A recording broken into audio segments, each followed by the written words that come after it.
Vendredi 16 mai, mon nom est Martin Simon, Simon avec un C, et il me fait plaisir de vous souhaiter la bienvenue à un autre épisode du F1 Podcast. Aujourd'hui, c'est votre guide pour le Grand Prix d'Émilie-Romagne qui se déroulera du côté d'Imola. Ceci signifie qu'au cours des prochaines minutes, vous aurez l'opportunité d'entendre le plus d'informations possibles pour que vous puissiez profiter pleinement de votre week-end de course. Et on débute maintenant avec l'actualité dans le monde de la Formule 1. Il est maintenant temps d'accueillir notre collaborateur du vendredi. Il est le descripteur analyste des courses de F1 à la GTCQ.tv. Il est aussi un pilote de la division élite pour la team FSR. François Goulet, comment ça va? Ça va très bien, Martin. Merci encore de m'accueillir en ce vendredi pour le Grand Prix de l'Émilie-Romagne. Emilia-Romagna, Émilie-Romagne, c'est le fun. C'est un circuit qu'on va tout élaborer le tracé dans Mhm. notre deuxième bloc comme on le fait toujours, mais c'est un circuit que j'aime, que j'affectionne. Pas nécessairement toujours un spectacle garanti d'être au rendez-vous, mais ce qu'on peut probablement garantir à nos auditeurs, c'est que la qualification de samedi est Mhm. à ne pas manquer. Mais ça va être dans quelques instants qu'on va se pencher là-dessus. Avant qu'on débute l'actualité dans le monde de la Formule 1, permets-moi de rappeler à nos auditeurs que le F1 Podcast est une présentation de Décœur Incorporé, une entreprise québécoise leader dans le domaine des escaliers, que ce soit pour en fabriquer une ou pour se procurer du matériel. Décœur Incorporé, c'est vers qui vous devriez vous tourner. Énormément d'expérience, ils vont vous offrir un service humain et un service sur mesure de Laval à Tremblant pour leur déplacement. Donc, faites affaire avec Décœur Incorporé. C'est aussi choisir le F1 Podcast. Et qu'est-ce qui est choisir le F1 Podcast? C'est aussi faire affaire avec la belle haie. Tu le sais, hein, François, l'été arrive, commence à Mhm. faire beau, les barbecues s'organisent, donc on veut préparer la cour pour avoir de la visite, que ça soit présentable. Bien, la belle haie sont les spécialistes dans ce domaine-là. Plus de 20 ans d'expérience, donc que ce soit pour, bien sûr, la taille des haies, l'élagage, l'émondages ou l'arboriculture, tous des beaux mots, hein. Ah, Ah ça fait oui, travailler. plusieurs syllabes, là, Vous avez c'est travaillé ma important. diction avant de commencer le podcast. Je les aime Mhm. encore plus, la Belle à grâce à ça. Ben, rien ne leur résiste. Donc, leur équipe d'experts avec plus de 20 ans d'expérience sera capable d'intervenir même pour vos projets les plus dangereux. Donc, vous voulez être sûr là, de rendre ça tout sécuritaire, ces beaux arbres-là, pour être sûr de ne pas avoir de panne d'électricité ou d'empêcher les voisins d'avoir de l'Internet pendant plus de 24 heures. Ça, on le Mhm. sait, hein, ça peut être un drame dans un Plainte à la voisinage. police. Exactement, c'est ça. La police intervient, pour ne pas dire l'armée après quelques heures. Tout à Eh fait. bien, trêve de plaisanterie et de commanditaire, c'est le temps de sauter dans le vif du sujet, l'actualité dans le monde de la Formule 1. Ça fait déjà 2 semaines je dirais pas qu'on s'est pas parlé parce qu'on a eu notre entre-deux Ouais. courses. On avait traité quand même de sujets, mais on dirait à toutes les fois, je me répète la même chose, à toutes les fois qu'on a une pause en F1, on dirait toujours que c'est une éternité, il se passe tout plein de choses. Donc, c'est ce qu'on va essayer de démêler avec ton aide aujourd'hui, à mettre la table pour les auditeurs. Donc, premier dossier, c'est celui de Oliver Oaks. Oliver Oaks, vous le savez, a quitté son poste de directeur de l'écurie française Alpine. Plusieurs rumeurs à son dossier, à son sujet. On s'était laissé la semaine passée plutôt. Ouais. Tu vas l'avoir. Tu vas l'avoir, Faut Martin. croire que mes exercices de diction étaient pas assez longs là, pour être prêt. Donc, c'est ça. Fait que excusez, la semaine dernière, on s'était euh, on s'était penché sur le sujet, mais il y avait plein d'informations, encore des points d'interrogation. Qu'est-ce que vraiment il s'est passé dans ce dossier-là? Oui, le fait qu'il y avait peut-être une dispute, divergence d'opinion du côté du choix du pilote. Finalement, après ça, on a appris 24 heures après qu'il y avait eu une arrestation du frère d'Oliver Oaks, mais quelques jours avant ça.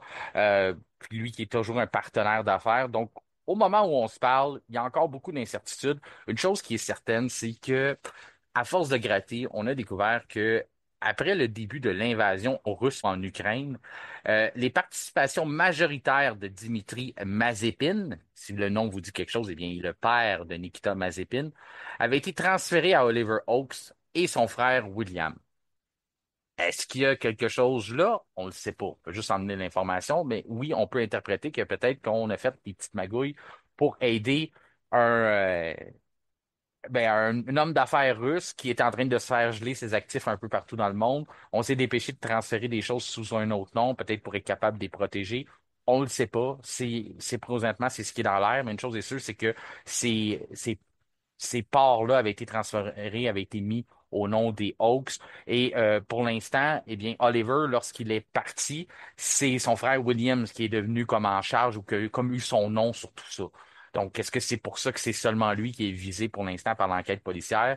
Chose est sûre, François, c'est qu'on n'a pas fini d'éclaircir ce dossier-là. Puis c'est encore très dur de se prononcer, là, même une semaine après. Là. Ben, c'est certain qu'il y a beaucoup de questionnements de la part on va dire, de tous ceux qui s'intéressent au monde de la F1 par rapport à l'événement. Il y a beaucoup de liens qui peuvent être faits.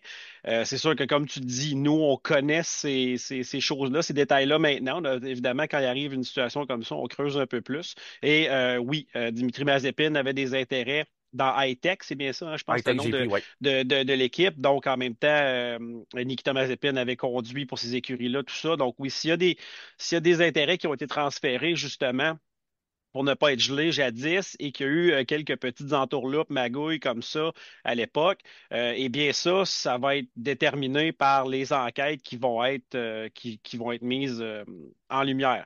Est-ce que c'est la raison pour laquelle Oliver Oaks a quitté? Ça a tombé au même moment qu'il y a eu un changement de pilote.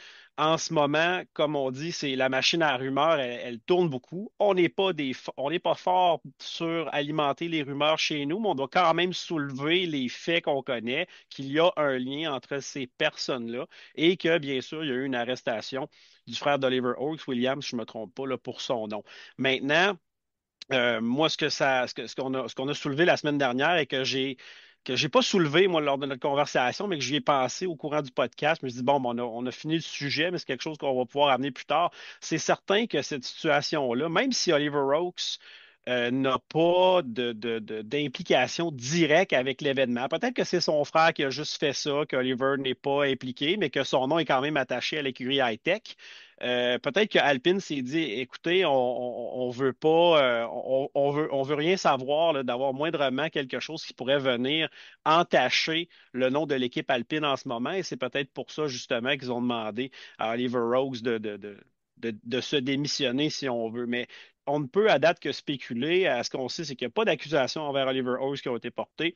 Même si Oliver Rose est parti apparemment de Miami à Dubaï directement après le Grand Prix, ce n'est pas une fuite ou quoi que ce soit, là, selon toute vraisemblance. Il n'est pas recherché par la police. Donc, à date, à l'heure où on se parle, on est vendredi, là, en fin d'après-midi, le 16 mai, il n'y a rien qui nous dit qu'Oliver Oaks est impliqué dans cette enquête criminelle-là. Mais c'est certain qu'à date, il y a beaucoup de questions qui risquent d'être répondues dans les semaines qui s'en viennent. J'y vais là, simplement avec une opinion, là, vraiment Mhm. de ce que je crois. Moi, c'est sûr que si ton, ton partenaire d'affaires a des démêlés avec la justice, dans des Mhm. entreprises aussi grandes que des écuries de course automobile, ça demande énormément d'implication. Lui, Oliver, il quitte pour aller en F1, puis il donne les règnes à William. William, présentement, je pense pas que c'est une trop grosse énoncée de dire qu'il y a d'autres choses à s'occuper, là. Il y a des Ouais. poursuites. Les choses, c'est qu'en ce moment, c'est sûr que là, Oliver a besoin de retourner s'occuper de ses actifs, de s'occuper de ses écuries. Et la preuve, il n'est pas en cavale, il est en Italie présentement, il est là à Imola, il était là pour la Formule 2.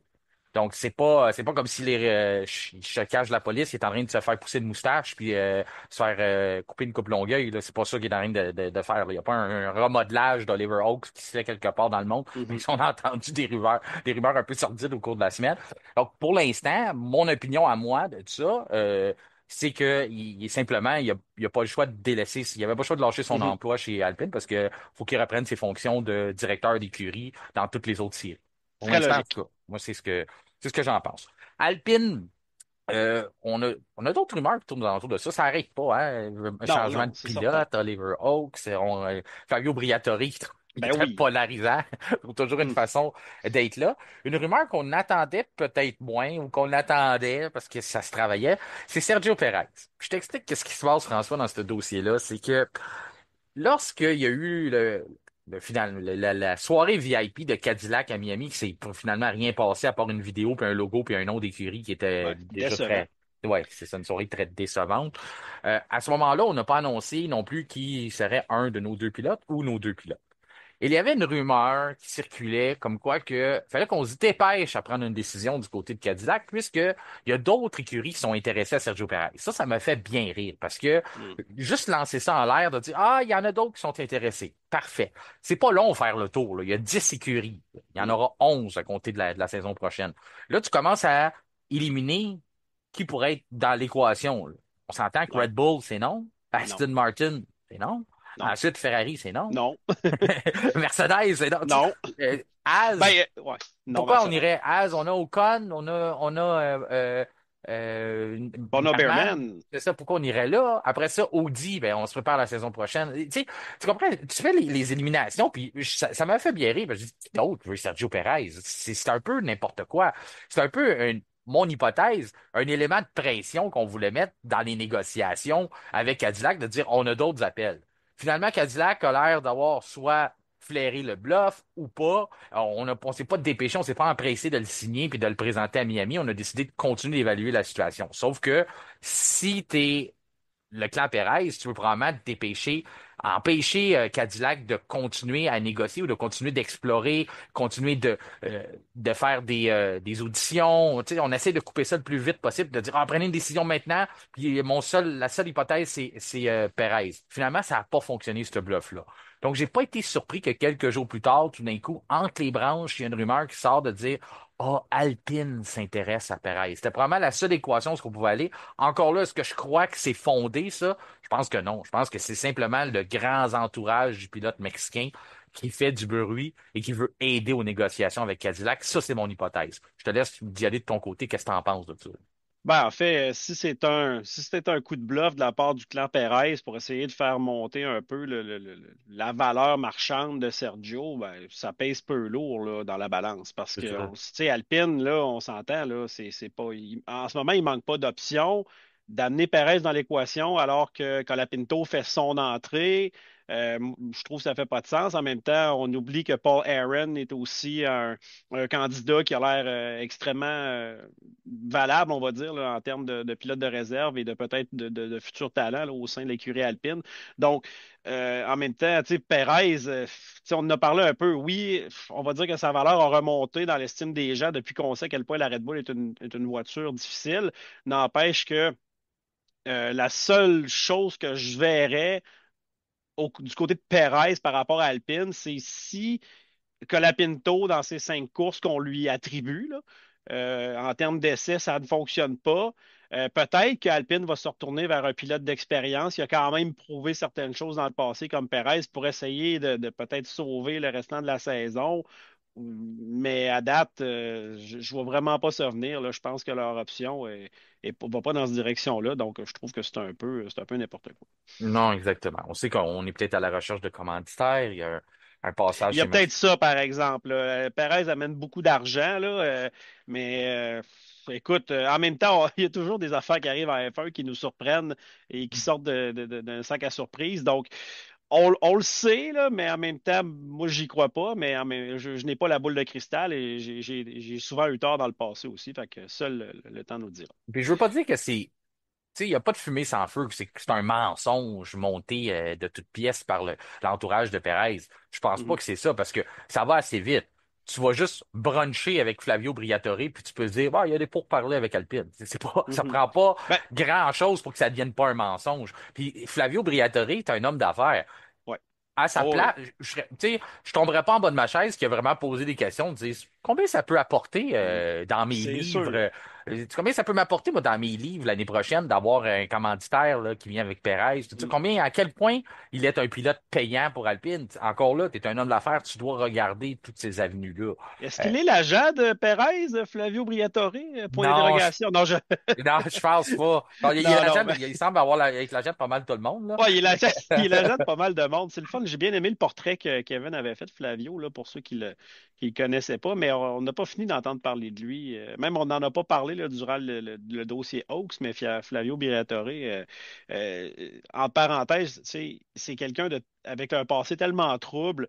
euh, que je pense pas aussi que l'écurie alpine va vouloir rentrer dans ce genre de polémique-là et va vouloir que Flavio là, reste tranquille. Là. Du moins qu'il ne fasse pas les mêmes trucs qu'il a fait dans le passé. Non, disons qu'il y a plus qu'un squelette dans le placard, lui Ah, aussi. c'est sûr, c'est Ouais. ça. Un moment donné, on fera peut-être un portrait plus exhaustif des squelettes, là, parce que Kevin en a parlé d'un ou deux, là, mais il y en a quelques-uns. Il y en a quelques-uns. Non, c'est sûr que Ouais, c'est un ratoureux, Flavio. Puis absolument. là, Ratoureux, il y a un communiqué la semaine passée qui est sorti justement pour l'annonce de Franco Colapinto qui est de retour. Parce que ça, on n'en a pas parlé beaucoup, mais c'est une grande nouvelle Non, dans le monde du sport, là. Franco Colapinto dans le est monde de du F1 retour. podcast, Ouais, une très grosse surtout. nouvelle, ouais. Surtout une très grande nouvelle. Ben, c'est ça. Fait qu'à ce moment-là, lui, tu sais, l'histoire avait sorti dans le communiqué qu'il y aura les 5 prochaines courses pour se faire valoir, un peu la même démarche qu'on avait faite avec Doohan. Puis là, finalement, Flavio, il arrive, puis il s'en va à l'envers du communiqué d'Alpine aujourd'hui, puis il dit, non, non, non, il n'y a pas juste 5 courses.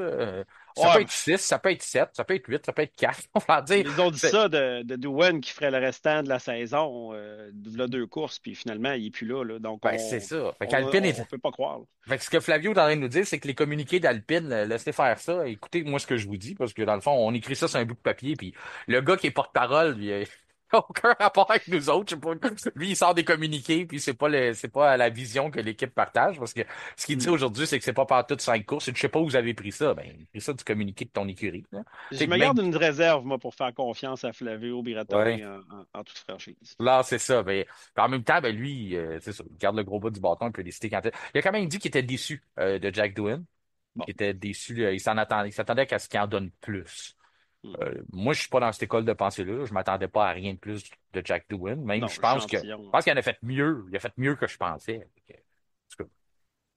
En tout cas, ça reste à voir, là, mais pour l'instant, c'est ce qui se passe du côté de l'écurie Alpine. Petite question comme ça. C'est venu Mhm. cette semaine. On n'en a pas parlé dans le entre-deux courses. Je pense que c'est un sujet qu'il va falloir apporter dans les prochaines semaines ou voir là-dessus sans lui faire de la mauvaise presse parce que je pense que c'est un gars très sympathique. Sauf que, avec ce qui se passe chez Ferrari, là, si on était dans un autre sport, OK? Si on était dans le soccer, on va aller avec le Mhm. hockey, OK? Mais Parce que peut-être le hockey plus proche de nous, hein. oui, exactement. Ou même, je sais que toi, tu as des références avec le basket, ces Ouais, choses-là. tout à fait, Mais oui. je pense qu'au basket, les entraîneurs sont peut-être moins sur un siège éjectable, à moins que je me... Ouais, le hockey est plus souvent. L'entraîneur a plus souvent le dos large au hockey, là, si on, nonobstant les épaulettes, là. Ouais. Mais oui. Alors, je te vois venir un peu, mais pose-moi ta question. Ben, si on était dans un autre sport, avec le Mhm. début de saison de Ferrari, comment longtemps on pourrait aller sans commencer à croire que l'emploi de Fred Vasseur pourrait être menacé? Bien, en ce qui concerne Vasseur et Ferrari, on l'a soulevé dans les émissions précédentes que le tournant technologique de la saison, qu'ils ont changé on va dire la base de la voiture, là, La suspension pour la avant, là, aussi, il y a suspension. beaucoup de Donc, changements, évidemment, ouais. ça entraîne des changements globaux, pardon, sur la voiture. Donc, euh, est-ce qu'on peut attribuer cet échec-là à Fred Vasseur? Parce qu'à date, Vasseur il était sur la pente ascendante là, avec la direction que Ferrari avait l'année dernière. Écoute, ils se sont battus pour le championnat des constructeurs. Donc, ils étaient dans une bonne lancée, Ferrari. C'est simplement ce changement de direction-là. euh, Avec aussi peut-être le manque d'adaptation de Lewis Hamilton qui est encore questionnable, qui fait en sorte que Ferrari, on se pose des questions, mais moi, je pense que Fred Vasseur, à date, a toujours quand même a eu un bon palmarès et je ne le mettrai pas sur le siège éjectable, du moins avant au moins l'année 2026. Là. Tu sais, il y a les changements qui arrivent, tout ça. Donc, je pense que Ferrari a besoin de stabilité et que si on change, si on venait qu'à montrer la porte à Fred Vasseur, ce serait peut-être pas la meilleure idée parce que Fred Vasseur, à date, a toujours fait du bon travail partout où il est passé. Euh, donc, moi, je pense que ce serait une erreur de Ferrari de se débarrasser de Vasseur et de mettre ça sur d'autres Vasseur nécessairement que on va dire, pas les échecs, mais la piètre performance qui n'est pas à la hauteur des attentes et de tout changer, là, de tout chambouler avant une saison qui est tellement incertaine que si tu veux de la stabilité, t'es mieux de l'avoir au sein de ton équipe. Fait que ça passe ou ça casse la nouvelle réglementation. Tu Ouais. sais pas à la dernière minute là, de changer ça parce que il y a beaucoup de pression. Là. Si, tu sais, être directeur de Ferrari, c'est un peu comme coacher le Canadien de Montréal. Là. Ouais, c'est ça, là. Disons qu'il y a toujours quelqu'un qui écrit quelque part que tu devrais perdre ton emploi. Puis je me posais la question, je me dis, c'est vrai qu'avec le début de saison, on n'en parle pas parce que tu sais, c'est un gars sympathique, puis on le laisse se mettre en place. On sait qu'il y avait beaucoup de travail à faire. On change la dynamique, comme on a dit, changer la voiture, changer aussi le point de vue stratégique. On a aussi changé énormément de personnel à des endroits clés. Donc, il y a tout Mhm. ça. Il y a aussi le fait que, tu sais, peut-être que là, il voudrait moins s'attribuer le fait que c'est grâce à lui que Lewis Hamilton est chez Ferrari. Peut-être que il y a quelques semaines, il y a quelques mois, ça sentait bon de dire, ah, c'est grâce à Fred Vasseur, c'est lui qui a convaincu Lewis de venir. Peut-être que là, il voudrait plus nécessairement prendre le mérite de celui qui a attiré Lewis Hamilton chez Ferrari avec les résultats qu'on a vus depuis le début de la Hmm. saison. Mais, tu sais, il y a quand même tout ça. Si moi, je suis dans un poste de haut dirigeant de la Scuderia, puis c'est moi qui ai Fred Vasseur en place là, qui prend la décision de savoir si je le laisse là ou pas. Je suis au courant de toute la situation. Est-ce que c'est lui qui est venu cogner à ma porte pour dire on renouvelle pas Carlos Sainz, je suis capable d'avoir Lewis Hamilton, puis je fais comme ah, ok, ouais, je te fais confiance. Mais aujourd'hui, ça pourrait être quelque chose, un irritant dans le dossier aussi, sur sa feuille de route de Fred, de dire écoute, tu m'as fait dépenser énormément d'argent. C'est correct, on a récupéré notre argent sur le point de vue publicitaire et tout ça, Mhm. mais on a l'air d'une tu sais, on n'a pas l'air très brillant avec qu'est-ce que Carlos Sainz fait chez Williams présentement, puis ce qu'on a en retour. Tu sais. Fait que, est-ce que tout ça, à longue, ça va être attribué ou ça va tomber sur la tête ou sur le dos de Frédéric Vasseur dans une décision qui viendra à un certain moment? On ne le sait pas, mais c'est quand même quelque chose que je voulais, tu sais, ouvrir la question de dire jusqu'à où qu'on laisse? Est-ce qu'il y a encore droit à 10 courses comme ça? Est-ce que on peut carrément prendre une saison, la mettre aux poubelles, puis il va survivre ça, Frédéric Vasseur? C'est là que Ben, l'interrogation vient. écoute, moi, je serais plus patient que ça. Puis, on va se fier, mettons, au passé, là. Rappelle-toi Jean Todt, OK? Oui, Quand il est arrivé pour Ferrari, 5 ans. ça a été long, là, avant que Ferrari connaisse du gros succès, là. Oui, ils ont eu leur chance. On en a parlé, évidemment, il y a eu la saison 97 avec Villeneuve et Schumacher. Schumacher a passé près de remporter le championnat, mais ça a quand même pris jusqu'à l'an 2000 avant que Ferrari connaisse du succès. Donc, tu sais, il a fallu Mhm. qu'il fasse confiance à Jean Todt et à l'équipe qui était en place. Donc, je pense faire preuve de patience, ça va être la clé. En même temps, n'importe qui, puis l'histoire d'Hamilton, n'importe quel patron d'écurie aurait dit, Hey, je peux avoir Lewis Hamilton l'année prochaine. Avec le palmarès qu'il a, l'historique qu'il a, les records qu'il a, je pense que n'importe qui aurait dit oui, amène-le. Tu sais, peut-être une ou deux personnes auraient dit ah non, on le veut pas, tu sais, il est sa pente descendante ou quoi que ce soit, mais tu sais, on savait qu'il y avait des soucis avec la Mercedes, que ça allait pas bien. Puis Hamilton, avec l'historique qu'il a, je pense que n'importe quel. Tu sais, personne ne l'aurait vu venir, là. Puis en même temps, je pense que c'est lui à date qui a juste les trois podiums. Ça se peut-tu trois podiums? Si je me trompe pas. Ah, ben, deux podiums, parce que Deux, course oui. sprint, ouais, en Ouais, la course course sprint. sprint. Donc, c'est Ouais. ça. Deux sur trois, parce que Charles, il y en a OK, un. c'est sûr qu'il y en a un. Donc, tu sais, il y a quand même de la performance de la part d'Hamilton. Il rapporte des points en ce moment. C'est juste que je pense qu'on s'attend à plus de lui Mhm. à cause de son historique. Donc, honnêtement, Ferrari, là, soyons patients avec eux parce que je pense que si on n'est pas patient, on va faire des changements. Ça risque fort de ne pas fonctionner encore et on va se retrouver encore plus à la case départ que si on a une belle équipe qui commence à avoir une cohésion puis bâtit quelque chose dans le but de grandir. Ouais, je comprends. Non, non, ça faut.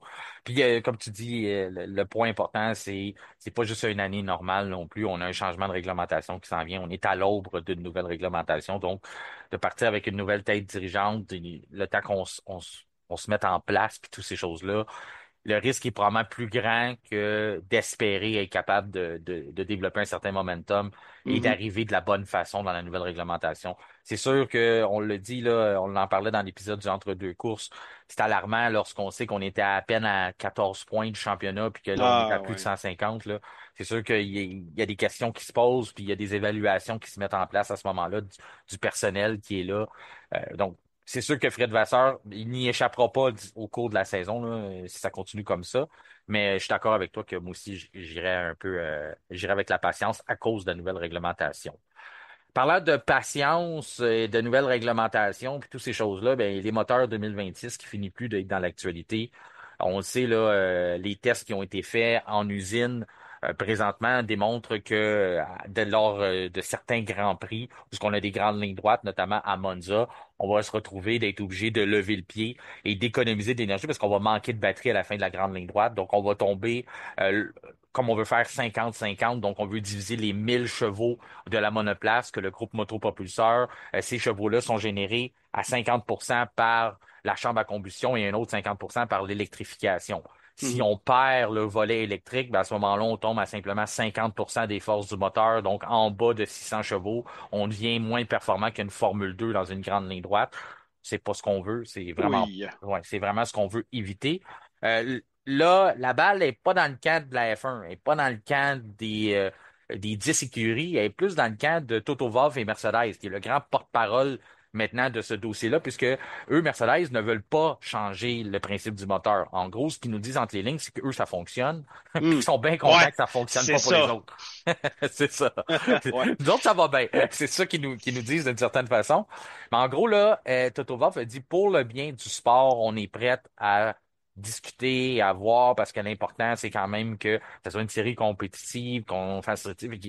En gros, il commençait à comprendre aussi que tu peux pas être la seule écurie l'année prochaine qui va être capable d'avoir Ouf. 100% de puissance au bout de la ligne droite. C'est bien le fun, mais c'est pas le fun pour le spectacle, là. T'imagines ça, de voir toutes les autos, genre, pouf, Ah, tout ben oui, sauf la en course Mercedes. d'accélération, et à un certain moment, genre, tout le monde, tout, Ouh. ils jettent l'encre, et là, t'as les deux Mercedes qui sont obligés d'éviter les trois, quatre autos en avant d'eux, puis qui Puis là, contournent et qui passent. puis là, t'as les Williams qui suivent derrière parce qu'eux ont fait le choix d'être Mercedes. T'as Ouais, Alpine qui ouais, ouais. suit, t'as McLaren, mais t'as tous ceux qui... Ah non, tu sais, je comprends que ceux Euh, qui sont partisans Mercedes font comme, ah, wow, on s'en fout, c'est ça qu'on veut. oh mon Dieu, non. Mais si t'es partisan Formule 1, c'est pas ça que tu veux, là. Tu sais, tu veux un spectacle, tu veux une Il va compétition. y avoir deux courses, en fait. Ça va être comme une course d'endurance où vous Ouais. allez avoir deux catégories, LMP1 et LMP2, et que là, vous allez voir des autos qui se ressemblent un peu, mais à deux vitesses différentes. Mercedes et ses clients et les autres. C'est ça. Fait Mhm, que non, c'est pour ça que là, présentement, c'est pas l'idéal. Donc, Toto Wolff parlait qu'il faut probablement discuter là-dessus. Mais il a quand même mentionné que pour l'instant, Honda et Audi ne sont pas d'accord de revoir ce partage-là sur les puissances. Donc, est-ce qu'eux autres aussi ont trouvé quelque chose qui fonctionne? On veut que ça ressemble aux technologies qu'on a présentement dans l'industrie automobile. Donc, c'est pas un gros compromis qu'on demande. On demande mhm. d'avoir peut-être un 60-40 pour garder justement le volet chambre à combustion. Tu sais, on est présentement en F1, on a quoi, 20% qui fonctionne par l'électricité, là. C'est déjà de monter à 40, ça serait Un pas un gros gros, ouais. constat d'échec non plus, là. C'est quand même doubler, euh, c'est doubler la performance, doubler le travail du moteur électrique, là, serait quand même une belle avancée technologique, là. Ben, les Donc, développements électriques ont fait quand même un gros bond, tu sais, on le sait là, dans les dernières années, mais pour ceux, exemple, qui écoutent la formule électrique, au début de la formule électrique, ils étaient obligés de changer de voiture en oui, milieu de course parce que la batterie n'était pas capable de soutenir, la charge n'était pas capable de soutenir toute la course en tant que telle. Donc, il y avait un changement de voiture. Si une voiture était endommagée, mettons, avant d'avoir atteint la moitié de la course, ben, le pilote rentrait, faisait une 25 tours avec sa monoplace et passait les 15 derniers tours dans les puits à arrêter parce que ils ne pouvaient pas terminer la course avec la puissance. Donc maintenant, ils font la course avec une seule voiture. Les batteries ont augmenté, les capacités. Donc, c'est des choses qui s'appliquent bien. Évidemment, cette technologie-là rejoint la Formule 1 éventuellement, s'adapte à la Formule 1. Donc, les batteries sont de mieux en mieux. Puis oui, il faut l'adapter aussi aux voitures de tous les jours, hein. C'est ça le but de la chose. la formule électrique, même, on est obligé d'adapter les circuits, les Oui. tracés aussi, parce que je regardais quelques semaines après que la F1 avait passé en Chine, c'était autour de la formule électrique, puis on faisait pas du tout le même tracé, on faisait Non, il est plus court un peu. la moitié de la distance pratiquement là, pour être capable justement d'éviter un changement de voiture et aussi de Mm. garder pleine performance pendant une course au Mais il complet. n'y a plus de tour de chauffe non plus. Depuis quelques saisons en Formule électrique, ce qu'ils font, c'est qu'ils vont partir, exemple, un 100 mètres avant les box là, les boîtes pour le départ, là, les lignes de départ. Donc, au lieu de faire un tour de formation, ils font, on va dire, un 100 mètres de formation. Un temps de... Ouais, c'est Au ça. ralenti, qui plus est. Pas manquer de batterie. Fait que c'est ça. Exactement. Ben, on voit. C'est quand même c'est une technologie en développement. Donc, on le sait, là, des fois, j'entends du monde dire, ah, ils sont quasiment rendus. Non, non, il y a encore il y a encore des différences, là. Tu vas juste regarder, justement, la distance qu'on a faite en Chine. Ça dit tout, là. On voit qu'on n'est pas Mhm. rendu à être capable de faire comme les F1. Autre dossier.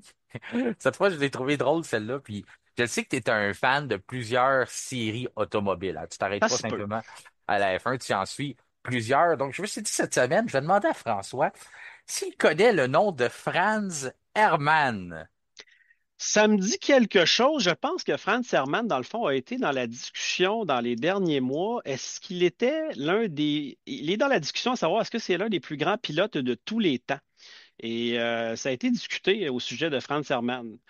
Franz Hermann, c'est ça, qui est probablement un des plus grands pilotes de tous les temps, sauf Ouais, à condition de le connaître sur son vrai nom, sur ouais, son nom exactement. Max Verstappen, parce que pour les gens qui n'ont pas entendu la situation, clairement François est au courant de cette Ben ouais. situation-là, c'est que Max Verstappen a décidé qu'il voulait faire des essais en GT3. Puis pour pas trop attirer l'attention, pas qu'on se déplace, déplacer des foules, puis que finalement que ça soit hyper médiatisé, il s'est inscrit sous un autre nom, sur un alias, donc Mhm, alliance Franz Hermann, et s'est présenté là. Finalement, on a vu la voiture aux couleurs de maxverstappen.com, qui est son écurie d'endurance, donc toutes les couleurs. Puis là, maintenant, on a commencé à se rendre compte dans la voiture que le gars lui ressemblait étrangement. Il avait même le même casque que Max Verstappen. Puis où est-ce que mhm. les doutes se sont dissipés? C'est après quelques tours en piste. Parce qu'après quelques tours Oh, en piste, il a battu un record de GT3 pour le circuit. Un circuit légendaire là, que incroyable. je te laisse la prononciation du circuit, C'est François. le Nürburgring Nordschleife. Nordschleife, c'est La ça. Donc, boucle nord, en fait, du Nürburgring, qui est pour ceux qui font de la course de simulation, surtout depuis, on va dire, là, plus ou moins 15 ou 20 ans, c'est le circuit le plus difficile sur la planète. Il y a au-delà de, je pense, c'est 178 virages, quelque chose comme ça, si on considère la boucle nord, là, exactement, excusez, je me rappelle jamais du nombre exact. Mais apprendre ce circuit-là par cœur, déjà en partant, c'est un exploit en soi. Et c'est un circuit, ben, c'est le circuit sur lequel Niki Lauda avait eu son accident où il avait été défiguré. C'était là, en milieu de circuit, là, dans la section qu'ils appellent le Bergwerk, là, une descente assez abrupte. Donc, oui, Max Verstappen est allé au Nürburgring Nordschleife pendant sa pause, hein, au lieu de s'occuper de son bébé. Il a dit non, moi, je peux pas m'empêcher de conduire une auto. Et c'était pour ceux peut-être qui ont vu la nouvelle, mais qui n'ont pas vu les images. C'est spectaculaire de voir Max Verstappen conduire cette Ferrari-là, qui est un et de toute beauté. Et en bon québécois, il l'a fouetté. Sérieusement, il est d'une vitesse incroyable et justement, ça vient peser dans la balance, tu sais, lorsqu'on parlait justement qui sont les plus grands pilotes de tous les temps. Et tu m'as dit, François, transbahuter un pilote comme Max Verstappen ou Fernando Alonso dans d'autres voitures, etc. Euh, Ça montre que c'est un très grand pilote parce qu'il s'assoit dans n'importe quel type de voiture et il est d'une vitesse extraordinaire. Il a battu des records. Écoutez, s'il fait partie de son équipe, sa propre équipe de GT3, ça va faire monter les chances de victoire là, de façon plutôt drastique. et en plus, ce qui est incroyable, c'est que cette écurie-là favorise le développement par la course de simulation, Oui, hein. Ce qu'il veut, lui, dans le fond, en gros, il veut essayer de diminuer les coûts qui sont rattachés pour accéder à la Formule 1 ou à la course automobile tout court. Il y a des coûts qui sont faramineux. Donc, ce qu'on essaie de faire, c'est de développer une nouvelle école, un nouvel champ de développement, dans le fond, par les jeunes avec la simulation. Tu le sais, il y a quand même des coûts qui sont reliés à ça, sauf que c'est beaucoup moins oui, dispendieux que de la vraie course, que du karting, ces choses-là. très Sauf, différent. sauf que quand même, tu peux développer des réflexes. Donc, c'est ce que Oui. Verstappen essaie de travailler, là, de voir si on n'est pas capable de donner accès à de nouveaux talents, d'en créer des nouveaux, avec justement une façon moins dispendieuse, dans le fond, d'aller vers là. Donc, c'est ça qu'il essaie de faire. Un jour, bien sûr, il les place dans des vraies voitures, là, que ce soit en GT3 ou dans d'autres séries, mais c'est ce qu'il essaie de favoriser avec son écurie. Là, il était là justement pour aider à la qualification, aussi probablement aider à trouver des bons réglages. Donc, tout ça, il a décidé de prendre, comme tu dis, du temps de ses vacances pour Ah, aller faire ça. Mais tu le vois, puis je me rappelle très bien, je suis content que tu aies ramené le dossier, mais tu avais dit que pour toi, lorsque c'était le temps de se prononcer sur le meilleur de tous les temps, tu dis, pour moi, c'est important de voir un pilote arriver dans une autre série et performer. C'était un des critères d'évaluation. Lorsqu'on voit, bien sûr, Verstappen arriver, prendre une GT3, tu le dis, sur un des circuits qui est les plus dangereux, ah difficiles, oui. mais aussi le mémoriser avec le nombre de virages qu'il y a, Mhm, comprendre la voiture, on le sait, on en parle, ça a été le gros sujet hein, depuis le début de l'année, mhm. s'adapter à une nouvelle voiture, c'est pas facile pour tout le monde, mais d'arriver justement Ah, sur une voiture, une série qui ne performe pas normalement, qui ne serait-ce qu'en simulation, et battre des records, encore là, ben, on rajoute ça dans la feuille de route et ça rajoute tout à mhm. l'ampleur du Ben, personnage. juste dire, là, pour Verstappen, là, le circuit de Nürburgring Nordschleife, là, peut-être des millions de personnes maintenant sont capables de conduire sur simulateur. J'en fais partie. Je suis capable d'aller dans ce circuit-là extrêmement vite, mais c'est un circuit qui a des bosses, des élévations, des petites twists que lorsqu'on est sur place, que tu dis, ah, je suis bon en simulateur, si je conduis un auto là-bas, je vais être vite. Non, c'est pas ça du tout. On pense qu'on connaît le circuit, mais en fait, on le connaît pas du tout. Puis lorsqu'on arrive sur place, de voir la performance que Verstappen a fait, honnêtement, là, chapeau, parce il a pas fait beaucoup de tours là, dans cette voiture-là. Là. C'est pas comme s'il avait fait 1 heure de pratique avant. Là. Il est arrivé, puis tout de suite, là, la pied au plancher, puis spectaculaire. Mais est-ce qu'on doit attribuer ces performances-là à Verstappen ou à Franz Hermann? Ça, c'est la question qui va rester, hein? Ben, en fait, son choix de nom est un peu douteux parce que quelqu'un qui m'avait dit hey, c'était le nom d'un général SS ou quelque chose comme ça, mais j'ai fait mes recherches. C'est pas Franz Hermann, c'était Hermann Franz, mais quand même. Ah, OK, qui a quand même inversé les noms, ouais. Ouais, c'est ça. J'aurais peut-être choisi un autre nom, mais Verstappen, c'est peut-être il est peut-être meilleur en course qu'en histoire. Ouais, ça, disons que s'il y avait une compétition entre un cours d'histoire ou de la course automobile, je choisirais Verstappen pour la course automobile. Je ferais la même chose avec Franz Hermann avant de le prendre pour un cours d'histoire. Donc, c'est ce qui conclut l'actualité, François. On peut maintenant passer Mhm. à la journée de vendredi pour le Grand Prix d'Émilie-Romagne qui se prépare sur le circuit d'Imola.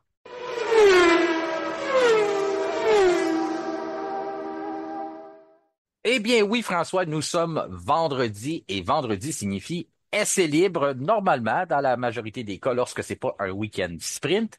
Et Mhm. c'est ce qu'on va faire ensemble encore une fois aujourd'hui avec la bonne habitude qu'on a à tous les vendredis de faire un portrait de la journée de séance d'essai libre. Et c'est sur le circuit, le Grand Prix d'Émilie-Romagne, mais sur le circuit mythique d'Imola, un tracé de 4,909 kilomètres sens contraire des aiguilles d'une montre. On le précise parce que c'est quand même assez rare.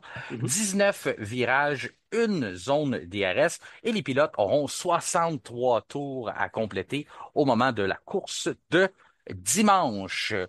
Tes impressions de ce circuit-là. Moi, je l'ai dit en début d'épisode, j'affectionne particulièrement ce tracé d'Imola, même si côté spectacle, c'est pas garanti qu'on va en avoir un, puisque c'est très dur d'effectuer des dépassements avec les F1 d'aujourd'hui. Mais toi, pour ta part, Imola, tu trouves ça comment? Bien, c'est sûr que c'est un circuit qui va soulever énormément d'émotions, surtout pour son historique, ce qui peut s'être passé là durant le passé, le fait que c'est un circuit, un de ces bons vieux circuits qu'on affectionne. Par contre, c'est vrai que pour la F1 contemporaine, les dépassements sont moins nombreux sur un circuit comme Imola. Donc, tu l'as dit en début d'émission, la qualification va être extrêmement intéressante et on va y revenir. Sauf que c'est un des circuits, par contre, que lorsque j'ai eu la chance de faire la description de la course l'année dernière, là, un de ceux que j'ai eu le plus de plaisir parce qu'il y a les noms de virages les plus, les plus intéressants, la Variante Bassa, Tamburello, Acqua Minerale et bien sûr, ma préférée, la Variante Villeneuve. Alors, tout ça pour dire que c'est un circuit qui va être super intéressant, très rapide, hein, c'est un circuit de pilote qui va être intéressant à regarder, les voitures aller vite, tout ça. Toutefois, pour le spectacle, eh bien, je pense que les seuls dépassements qu'on risque de voir, à moins d'une erreur, vont se passer dans la section rapide du départ arrivé, là, justement, là, après le Rivazza et la Variante Bassa, allant jusqu'à Tamburello. Évidemment, pour ceux qui peut-être ne se rappellent pas, mais on en a parlé, c'est le circuit sur lequel sont morts Ayrton Senna et Roland Ratzenberger là, en 94. Donc, c'est sûr qu'à chaque fois qu'on est à Imola, on a toujours ce petit souvenir-là derrière la tête. En plus, on est très près de cette journée triste Oui, oui, anniversaire-là. ben c'est ça, ça arrivait au même moment. Puis c'est la dernière fois qu'on va à Imola en fin de semaine, du moins à moins qu'il y ait une autre pandémie, là, parce qu'on se rappellera que le circuit avait été rapporté là, l'année de la pandémie là, pour pallier un peu, faire un calendrier. Et c'est un circuit malheureusement qu'on ne peut pas vraiment modifier pour le rendre au goût du jour à cause de la rivière là, qui contourne le circuit. Donc il y a vraiment des contraintes physiques qui font en sorte que ce circuit-là va rester tel quel. Et puis, malheureusement, on ne pourra jamais vraiment le modifier là, pour y rester. Mais c'est pas la dernière fois, j'imagine, qu'on entend parler d'Imola, même si c'est la dernière fois qu'on y va en F1 pour l'instant. J'espère qu'on va le laisser dans les jeux de F1 pareil. Même Oh si on oui, n'a pas il faudrait, faudrait. l'habitude de le faire, c'est un tracé que, en tout cas, moi, j'ai du plaisir à évoluer dessus, à me mesurer à ce tracé-là. Donc, c'est très difficile, tu dis très complexe. C'est un circuit de pilote, un circuit de momentum aussi, j'aurais envie de dire, parce que Mhm, c'est un peu une genre de montagne russe hein, qui se défile devant nous à mhm. chaque petite étape, positionnement de la voiture. Tu sais, on comprend que c'est comme ça sur tous les circuits, mais il y en a qu'on dirait que c'est encore plus vrai de dire le positionnement de ta voiture à la sortie d'un virage. Faut tellement que tu commences déjà, ta sortie doit déjà être en conséquence de ton entrée dans le prochain virage qui va arriver à toute allure. Un peu comme le hangar au ring, que tu es Mhm. constamment en train de penser justement à l'entrée de ton virage, sortie de ton virage, entrée d'un autre virage, sortie d'un autre virage. T'as pas de moment de repos entre parenthèses, même s'il n'y a rien de reposant de piloter une voiture à plus de 280 km à l'heure en montant. Donc, c'est à ce moment-là, mais il y a des points de stress, des fois, où que tu peux relâcher un petit peu parce que tu sais que tu es dans une ligne droite. Tu peux reprendre la concentration, mettre ta tête droite, reprendre tes respirations. Lorsque tu Mhm. es constamment en train de tourner comme ça, c'est très physique pour les pilotes aussi. Très physique et très mental, ce circuit-là de Imola. Donc, c'est pour ça qu'on le sait que c'est samedi vraiment qu'il va y avoir de l'importance. Le fait aussi pourquoi c'est un moment névralgique dans le calendrier lorsqu'on arrive pour une première fois en Italie, c'est le fait de oui, ça va être un 3 en 3, on va aller à Monaco, on va aller en Espagne après ça, mais c'est aussi un endroit où ce que les écuries entourent sur la date, sur le calendrier, pour apporter différentes améliorations. Pourquoi est-ce qu'on le fait nécessairement à Imola plutôt qu'un autre ailleurs? Ben, c'est le début d'un passage en Europe. Mhm. C'est aussi un moment dans la saison normalement où ce qu'on a eu quand même beaucoup d'informations avec les 6 premiers Grands Prix. Donc, on a pu analyser ça, commencer à construire, donner des missions à l'usine pour voir qu'est-ce qu'on peut améliorer. Donc, il y a tout ça qui rentre ensemble. Il y a aussi le fait que Ferrari identifie toujours son premier passage euh, à domicile là, pour vraiment apporter ses améliorations. Donc, ça donne un peu aussi le ton à d'autres équipes. Donc, pour l'instant, Red Bull a apporté quelque chose. C'est le volet numéro 3 de cette grande période de mise à jour-là qui avait débuté c'est du côté de, si je me trompe pas, c'est Arabie Saoudite, oui. Arabie Saoudite, Miami. Et maintenant, c'est le troisième volet à Imola. C'est aussi l'endroit où ce que le docteur Marco avait dit. C'est probablement là qu'on va être capable de compétitionner de façon égale avec McLaren. Là, il y a eu des petits bouleversements dans ce dossier-là parce que on s'est rendu compte, surtout à Miami, on le sait depuis un certain temps, on en parle, nous autres, au F1 Podcast, il y Mhm. a quelque chose qui se passe sur la McLaren au niveau des pneus. Quand on met les gommes dures, les gommes médiums, vraiment un avantage par rapport à tout le monde. Rien d'illégal puisque la voiture d'Oscar Piastri a été passée au peigne fin suite au Grand Prix de Miami. Donc, on le sait que, là, que c'est pas de la tricherie. Nous autres, on en parle depuis longtemps parce qu'on le voit sur les temps, on le voit que c'est pratiquement impossible d'aller les rejoindre lorsqu'on arrive sur ces gommes-là. Qu'est-ce qu'on fait du côté de McLaren? Ben, on ménage, on contrôle mieux la température surtout dans nos pneus arrière. La température peut venir de plusieurs endroits, mais c'est surtout les freins. Les freins dégagent énormément de chaleur, puis à ce moment-là, ce qu'on veut éviter, c'est que cette chaleur-là vient se propager dans les jantes, et ensuite, les jantes qui montent en température, bien, nécessairement, le pneu va en écoper aussi. Donc, tout ça, on essaie de ménager ça. Du côté de McLaren, on a trouvé, on le voit dans nos articles là, qui sont publiés sur la F1 Podcast, au début de la saison, sur Trajectoire Technique, on expliquait on a poussé beaucoup plus loin l'aération du système des freins. On a aussi jumelé la géométrie de la suspension à nos systèmes de freinage, donc pour être sûr de favoriser l'écoulement d'air, parce que lorsque l'air rentre à l'intérieur dans les roues et se propage dans les freins, ben, on essaie de pousser ça le plus rapidement possible vers l'extérieur, comme je le disais, parce qu'on veut pas garder cette poche-là d'air chaude à l'intérieur des jantes pour ne pas nécessairement que nos pneus montent trop en température. Il y a aussi le fait qu'on a choisi des alliages du côté de McLaren Mhm. qui retiennent la chaleur. Principe, là, principe d'ingénierie, mais je vais le faire assez simple là, pour être sûr que je ne vais pas tomber dans des gros détails techniques. Si on prend un glaçon puis on le met dans l'eau, ben, le glaçon est froid. Ce qu'il fait, c'est qu'il retient la chaleur, mais il la contrôle. Donc, il contrôle la température du verre d'eau. Je t'attends qu'il fonde. Mhm. Quand la glace a fondu, ben là, à ce moment-là, votre eau va commencer à reprendre, à remonter en température et reprendre la température ambiante. En gros, c'est ce qu'on essaie de faire avec les matériaux qu'on choisit à l'intérieur du système de frein.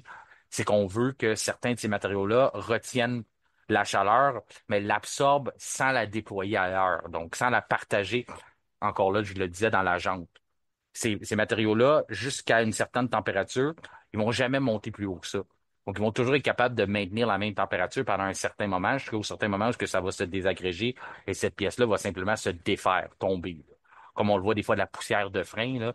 Fait que ça, ce principe-là, ce nouveau concept-là qu'on a réussi à élaborer du côté de McLaren, encore là, je le dis de version simplifiée, c'est beaucoup plus technique que ça, Mais de ce côté imagé-là, là, c'est plus simple de vraiment comprendre un peu comment on fonctionne. Donc, c'est ça le nerf de la guerre présentement en F1. Donc, lorsque Dr. Marco avait dit, avec nos améliorations, on est capable de compétitionner de façon égale avec McLaren, je pense qu'on avait sous-estimé le fait qu'il n'y avait Mhm. pas juste une question d'appui aérodynamique, il y avait aussi une question de comprendre comment gérer les gommes.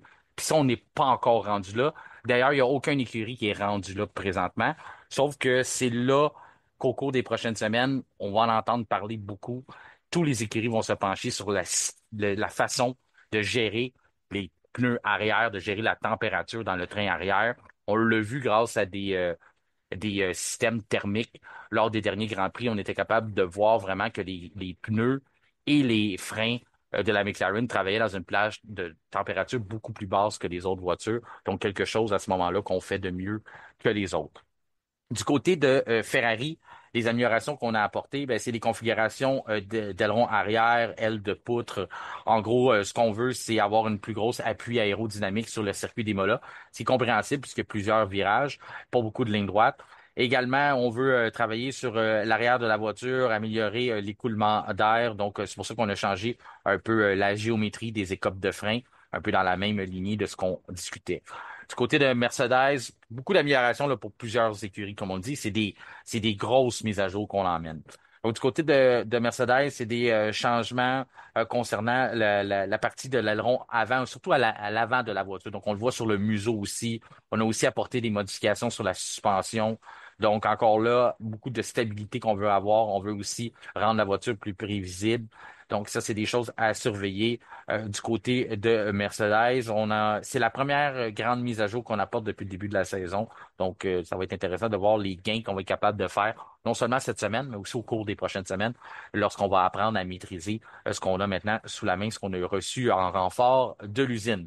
Parlant de renfort, ben, une écurie qui en a bien besoin, c'est Aston Martin. On apporte toute une mise à jour pour l'AMR 25. Disons qu'il n'y a pas grand-chose qui reste pareil dans cette voiture-là, à part les pilotes, là. Pas mal, tout a été changé. Et puis, c'est important de dire que c'est Lance Stroll seulement qui l'avait pour la journée d'aujourd'hui. Ce ne sera pas le cas pour le reste du week-end, puisque, comme bien les écuries, ce qu'on essaie de faire, c'est le vendredi, on met les améliorations simplement sur une voiture. Puis sur la Mhm. deuxième, ben, qui a les anciennes spécifications, on peut voir comment ça répond. Donc, est-ce qu'on fait des gains significatifs sur tout ce qu'on a apporté ou seulement sur certains objets? Puis après ça, ce qu'on peut faire, ben, c'est décider, prendre le meilleur des deux mondes, là, et puis l'inclure à la voiture pour le reste du week-end. Ça veut pas dire que ce qui ne fait pas l'affaire pour Imola va être mis aux poubelles. C'est juste qu'on va peut-être le réutiliser au prochain Grand Prix, puis ça va peut-être être plus facile d'en tirer des conclusions. Surtout qu'à Aston Martin, par le passé, on a eu des difficultés dans des week-ends, justement, où on changeait la voiture. On prend beaucoup de temps à comprendre ce qu'on apporte. Il y a une différence entre ce qu'on a sur les ordinateurs versus ce qu'on a sur un circuit. Donc, c'est un peu ça là, qu'on essaie de faire la corrélation entre les deux. Du côté de Racing Bull, même chose, une nouvelle carrosserie, un nouveau plancher, une modification des pontons. Après ça, du côté de Alpine, ben, on a décidé d'y aller aussi avec un nouvel aileron avant, un nouveau panneau de carrosserie arrière qui est reprofilé. Et du côté de Haas, ben, une grosse mise à jour de leur côté. Un nouveau plancher, des nouveaux bords de plancher, un nouveau diffuseur, un nouveau coin arrière, une nouvelle suspension arrière. Williams et Stack, eux, sont les deux seules équipes à ne pas avoir apporté de mise à jour pour le week-end. Mais Williams, ça va tellement bien pour eux autres ces temps-ci que j'imagine qu'on veut juste continuer à bâtir de la performance. Et puis Stack, j'imagine qu'on a peur d'avoir trop de performance parce que on voudrait surtout pas être déplacé dans l'arrière du peloton. On veut simplement garder. On a entendu François Goulet tantôt dire en début d'épisode que ça prend une constance. Mais c'est ce qu'on essaie de faire du Ah côté de oui, Stack. On veut garder la constance d'être à très l'arrière. constant. Ils sont très Ouais. constants chez Steak Sauber. C'est ça.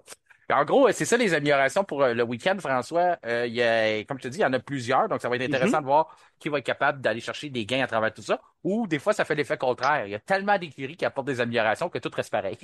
Le, le peloton ne se déplace pas tant que ça parce que tout le monde fait des gains significatifs au même moment. Donc, pour l'instant, c'est ce qui semble, à première vue, que ça n'a pas déplacé McLaren. McLaren n'a rien apporté. Mais avec déjà l'avantage qu'on a depuis le début de la saison, on a réussi à faire un doublé. Premier Piastri, deuxième Norris. J'ai été surpris de l'ordre, par contre, parce que normalement, Lando Norris, c'est un circuit comme Imola, c'est un circuit qu'il maîtrise bien. Oui, ben, Lando Norris a montré toujours beaucoup de vitesse à cet endroit-là. Évidemment, il n'est pas très loin dans ses temps de pratique par rapport à Piastri. Et comme je le dis souvent, les temps de pratique, je les garde toujours un peu de côté. Mhm. Pour ce qui est de McLaren en fin de semaine, ben, premièrement, j'ai beaucoup aimé ta portion trajectoire technique. Et puis surtout de parler de l'histoire des pneus, du fait qu'ils réussissent à garder leurs pneus à une température plus basse. Toute l'histoire aussi que Red Bull fait un peu, on va dire, l'espionnage thermique, là, que je mets entre guillemets là, par rapport Mhm. à McLaren. Puis que c'est normal, hein, que c'est de bonne guerre. Toujours l'écurie qui est en Ben avant oui. se fait pourchasser par les autres. Red Bull ont été longtemps les pourchasser au même titre que Mercedes. Puis même si Red Bull a, mettons, leur souci serait fondé sur une potentielle tricherie, là, de McLaren, euh, même s'ils trouvent rien, ben, ça dérange McLaren. Ça fait Mhm. perdre du temps à McLaren et ça peut leur rentrer un petit peu dans la tête et leur nuire. Petite parenthèse là-dessus. Ben c'est Maintenant, juste une ouais, petite, si tu me vas-y, permets vas-y. d'ajouter à cette Oh, ouais, petite vas-y, vas-y, parenthèse-là, vas-y. parce que ça me fait penser à quelque chose. Andrea Stella a dit quelque chose de drôle. Il me fait rire des fois. Si c'est un gars qui est très intelligent, directeur de Mhm, l'écurie McLaren. Puis des fois, dans ses commentaires, je me dis, il doit faire exprès parce que c'est pas un gars niaiseux. Mais il me fait rire, ce comment. Il dit, ah, c'est dangereux quand des écuries pointent d'autres du doigt parce que ça occasionne beaucoup de travail à la FIA qui doit faire des ouais, inspections. c'est vrai. Là, je C'est faisais vrai. comme, ah, aïe, ok, mais la FIA, c'est leur travail, là. Puis Mais ouais. c'est justement, c'est que si un mécanisme fait que quelqu'un gagne des gains qui sont très, c'est même plus, dans le fond, c'est significatif. On voit qu'il y a des gros gains qui sont gagnés à cause de ça. Mais tant mieux que la FIA regarde ce qui se passe. Puis après ça, tu peux dire aux amateurs de la transparence, dire, tout est légal, on continue comme ça. Mhm. Fait qu'encore là, c'est tout à l'honneur de McLaren de dire, wow, bravo. Non seulement vous avez quelque chose comme on dit en anglais le silver bullet, là, le boulet d'argent, je sais pas si on peut le dire en français comme ça, Ça, mais ouais, non. d'avoir je sais pas comment trouver la traduction, mais en tout cas un parcours secret, quelque chose qui mène à la Ouais. victoire. Tu sais, il y a une arme redoutable là, qu'on a réussi à élaborer. C'est C'est incroyable. c'est ça, quand de réussir à avoir ça, c'est tout à leur honneur. Puis après ça, les autres écuries de dire, OK, on a un plafond budgétaire maintenant en F1, on est limité par le développement. Maintenant, on sait que ce qu'ils font, peu importe comment qu'ils le font, c'est légal. Donc, si on le comprend, on peut le faire nous autres aussi, sans Mhm, avoir peur dans quelques semaines de se faire dire, non, non, ça, c'est pas légal, vous avez travaillé pour rien. Non seulement vous avez perdu de l'argent, mais vous avez perdu aussi votre temps de développement. En tout cas, mhm. parenthèse fermée. Je veux juste dire à Andrea Stella, qui m'écoute pas, mais que c'est important que la FIA fasse des inspections. Un, ils sont là pour ça, Fédération internationale de l'automobile, ça fait partie de leur mandat. Puis deux, ben, c'est important pour McLaren, important pour les amateurs et important pour les autres écuries aussi. Je Tout à continue, fait. François, excuse-moi. Ouais, ben en fait, à ce sujet-là aussi, c'est que McLaren a réussi vraiment là, à trouver les matériaux et les composantes, les alliages, comme tu disais tout à l'heure, pour vraiment, on va dire, avoir les températures de pneus optimales et qui font en sorte qu'ils durent plus dans le temps, qu'ils se dégradent moins vite. Mhm. Donc, c'est sûr qu'à un moment donné, les autres écuries vont trouver cette astuce-là, vont emboîter le pas et là, ça va être un autre truc. Le mot qui revient souvent en anglais du côté de McLaren, c'est clever engineering, l'ingénierie brillante. Donc, puis j'ai entendu un journaliste, je me rappelle pas c'était qui, mais c'est pas qu'il faut pas que la voiture nécessairement soit légale. Il ne faut pas qu'elle soit illégale. C'est Oui. souvent ça la F1. Mais maintenant, où je voulais amener ça, c'est qu'en fin de semaine, McLaren, par exemple, n'amène pas d'amélioration.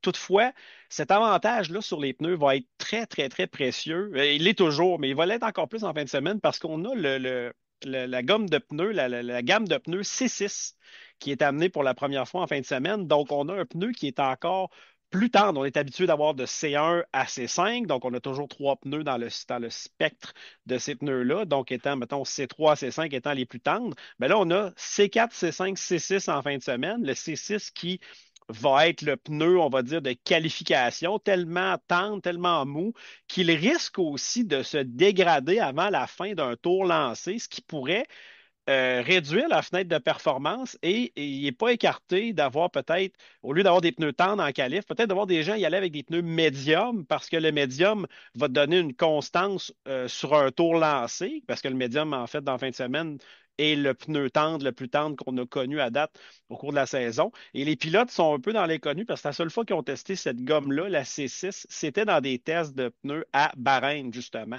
Donc, pas du tout le même type de circuit, là. Donc, ça va être extrêmement intéressant de voir la qualif et de voir ce qui va se passer avec ça. Et McLaren en sort grand gagnant parce que durant la course, c'est eux qui vont pouvoir justement garder leur gomme en santé le plus longtemps. Ben, exactement.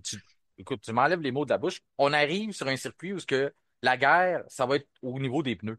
Mhm, Ça a été identifié depuis le début de la saison, puisque c'est là que Pirelli avait choisi d'emmener sa nouvelle gomme, la C6. Elle est là. Tu le dis, la médium, c'est normalement la gomme tendre qu'on a. C'est la gomme tendre qu'on avait l'année dernière pour faire la qualification à Imola. Puis c'est aussi la gomme tendre qu'on connaît depuis le début de la saison. Mais là, si on va en médium, ça veut dire qu'on a ça. On va voir énormément d'écuries opter probablement pour la gomme dure lors de la course. Mais la gomme mhm. dure, c'est toujours la même problématique. On n'en a pas beaucoup sous la main. Donc souvent, C'est vrai. on fait même pas de test avec. On la roule pour la première fois en course. Pas pour rien qu'on entend à plein de reprises, là, les pilotes reçoivent les pneus durs pour la première fois du week-end. Puis là, on sort Mhm. des pluies, puis là, on entend toutes les plaintes sur la radio. Ah ouais. Ça marche pas, ça colle pas, Ouais, c'est ouais, froid. ouais. Parce que c'est toujours, tu sais, le monde dit, ah, pourquoi ils sont donc bien chialeux avec leurs pneus? C'est parce que c'est la première fois qu'on donne un compte rendu là-dessus parce qu'on les a jamais eu avant dans le week-end. Donc là, souvent, on s'en rend compte dans la course, en plein trafic, lorsqu'on doit un peu regagner des positions, que la stratégie va être pas mal plus dure qu'on s'était entendu sur papier, puisque du côté physique, ça répond pas. Mhm. Cette gomme-là ne répond pas. Ça va peut-être être l'inverse ce week-end, puisque la médium va être la gomme dure. À ce moment-là, c'est Exactement. ça. C'est drôle, là. Il y a des gens qui écoutent ça pour la Ouais. première fois qui La vont se dure dire, et la mais non, c'est médium, la tendre, la c'est dure. ça. Je dis, pourquoi qu'ils les appellent gomme médium puis dur s'ils sont pas durs, puis ils sont Ouais. pas médium? Ouais, écoutez, on contrôle pas ça. Ouais. C'est ça, faudrait le demander à Pirelli, mais en tout cas. Fait que Mais c'est ça une va façon. engendrer plusieurs arrêts. Puis ça risque de faire une Oui. course à deux arrêts, là. C'est pas mal coulé dans le béton, là, ça. Ben, des incertitudes, il y a plein de choses, c'est ça qui rentre en ligne de Mm. compte. Tu sais, à quel point j'aime le côté stratégique.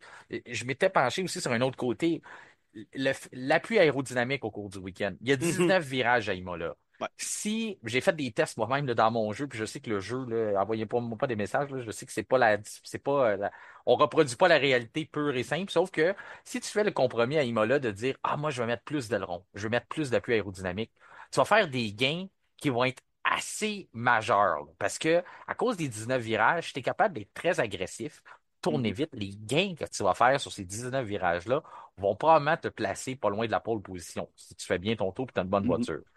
Si tu décides d'aller pour moins d'appui aérodynamique, ou si, au contraire, si tu es en métro, tu décides d'être trop avare là-dessus, de dire, hey, moi, je veux de l'appui, je veux coller dans les virages, puis je veux faire des gains.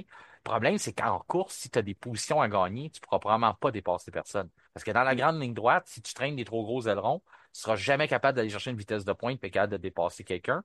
Puis ailleurs sur le circuit, avec l'enchaînement des virages, la trajectoire de piste n'est pas très large. Fait que ça, c'est compliqué pour les écuries. Tu sais, tu le mentionnais, il y a les pneus à prendre en considération, mais il y a aussi Mhm. à quel niveau tu y vas pour l'appui. Puis ce que j'ai envie de vous dire, c'est que du côté de McLaren, moi, je pense que c'est Max Verstappen qui va aller chercher la pole en fin de semaine. Je J'avais devance. ça en tête aussi, là. C'est ça. Je On devance les n'était pas choses, rendu là. là, mais. Non, non, mais tu m'as ouvert sur le sujet, puis là, je suis parti. Mais en gros, Max Verstappen va sûrement aller chercher la pole parce que même si c'est mal parti dans les essais libres, ils vont trouver une façon, là. Ah, ouais, ouais. Il va aller chercher le maximum des virages. C'est un circuit de pilote. Depuis le début de la Ouais. saison, on nous l'a montré. Lorsqu'on arrive sur un circuit de pilote, c'est Verstappen qui prend l'avantage. Il va réussir dans les virages. Puis là, McLaren, c'est là que ça va être intéressant. Je vais te faire une Si, prédiction, moi, encore ouais, plus. ouais, vas-y. Verstappen avec des gommes médium. Oh, ouais, ouais, c'est. Dans n'importe quel autre cas, on dirait, François, t'es un peu fou. François, t'es Mais, complètement sauté, ouais, mais ce que j'ai énuméré tantôt, là, ce que j'ai parlé tantôt au sujet des gommes, on ouais. va les appeler les extra tendres, là, la C6, là, j'ai comme un doute qu'elle va se dégrader trop vite et que, mettons, exemple, tu vas gagner 2 dixièmes sur les deux premiers tiers d'un tour sur un temps, mettons, sur la gomme précédente, mais que si tu es dans le dernier tiers du circuit, ben là, rendu là, t'en perds 4. Donc, t'es pas. Fait que je vais faire une prédiction. Écoutez, ça se peut que je sois complètement hors champ. Verstappen la pole avec une gomme médium. Moi, je vais rajouter à ta prédiction en disant Rien de que, certain là, là. là, mais en disant que McLaren, eux, vont probablement être les seuls à être capables de faire fonctionner la C6. Probablement, par Ouais, exemple. C'est c'est là ça. que, écoutez, ça risque d'être extrêmement intéressant samedi. Oui. Puis moi, ce que je voulais en venir avec ça, c'est que si on voit McLaren y aller pour beaucoup d'appui aérodynamique, Ça veut dire que ça pourrait être un couteau à double tranchant parce que si on va pas chercher la pole et Verstappen nous surprend, on pourrait avoir énormément de difficultés à le passer dans la grande ligne droite au cours de la course si on traîne trop d'appui.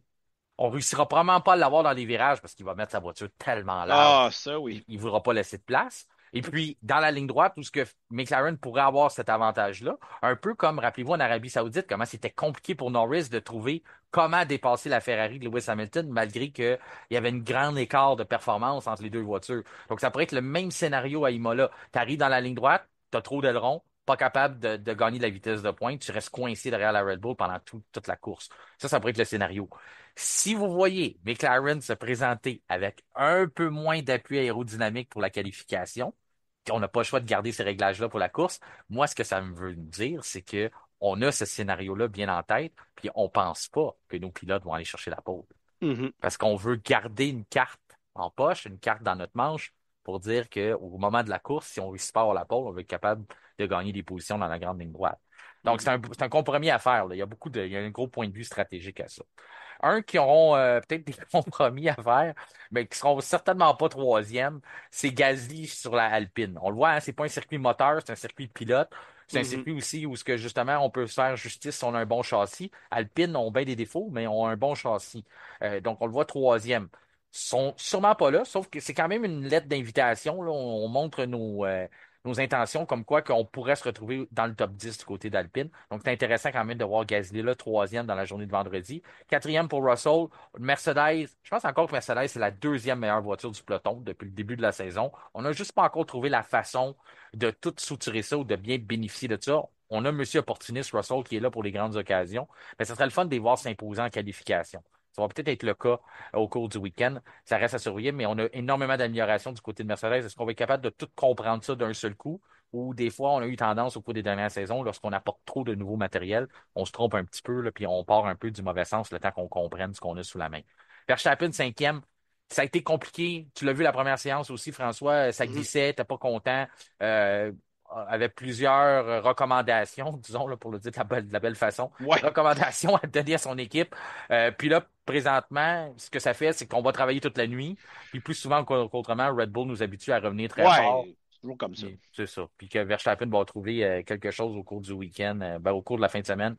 Puis est allé chercher, vraiment aller chercher la limite de la voiture. C'est un circuit où ce qu'il peut le faire. Donc, Imola, il reste mon favori là, pour saisir la pole. Sixième, Leclerc. Ça allait pas super bien du côté de Ferrari. On le sait, des nouveaux éléments. On comprend pas trop ce qui se passe dans la voiture. Leclerc n'était pas entièrement satisfait. Lui aussi, il allait de recommandations. Donc, ça va être intéressant de voir parce que c'est aussi un circuit où ce que faut pas compter pour battu Charles Leclerc. On dit circuit de pilote.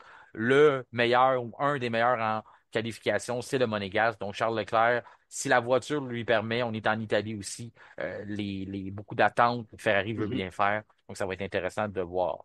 Adjar, septième, mis à part un drapeau rouge en fin de session, ça allait bien encore pour lui, le pilote algérien français qui fait très bien depuis le début de la saison du côté d'Adjar. Et quand même, lorsque tu places une Racing Bulls devant une Red Bull, c'est toujours Ah une oui, mission accomplie, hein? tout à fait. Ah, genre, encore une fois, là, je lui lève mon chapeau. Depuis le début de la saison, là, il est en train de montrer de belles choses, puis il est en train de solidifier sa place. Yuki Tsunoda, huitième. Ça semblait bien comme séance. Moi, tu sais, Yuki Tsunoda, je suis capable de le savoir avant même de voir le casque ou le numéro sur la voiture, que c'est lui qui est dedans. C'est toujours, Ben, il y a une on le drôle de voit pas. façon. Ouais, mais on le voit. Non, Oui, c'est c'est une ça, blague. on le voit pas. Non, non, mais je veux dire, Son juste dans sa... pilotage, toi. Là, ouais, son Ouais. pilotage, c'est tellement... T'as l'impression que ça a toujours l'air dangereux quand c'est lui qui pilote une voiture. Il y a ça glisse, mais il use pas nécessairement ses pneus plus que d'autres. Donc, il a vraiment une technique bien à lui. J'ai l'impression qu'à Imola, ça peut être d'un côté, ça peut aller d'un côté ou de l'autre. Tous les risques, s'il les met dans la bonne façon puis les mesure bien, pourrait avoir peut-être sa meilleure performance depuis qu'il est chez Red Bull. Mais une erreur peut arriver très, très vite. Ça peut être le cas aussi. C'est à surveiller pour Tsunoda d'être capable de jongler avec ça, là, d'être assez téméraire, mais ne pas non plus bousiller un week-end au complet.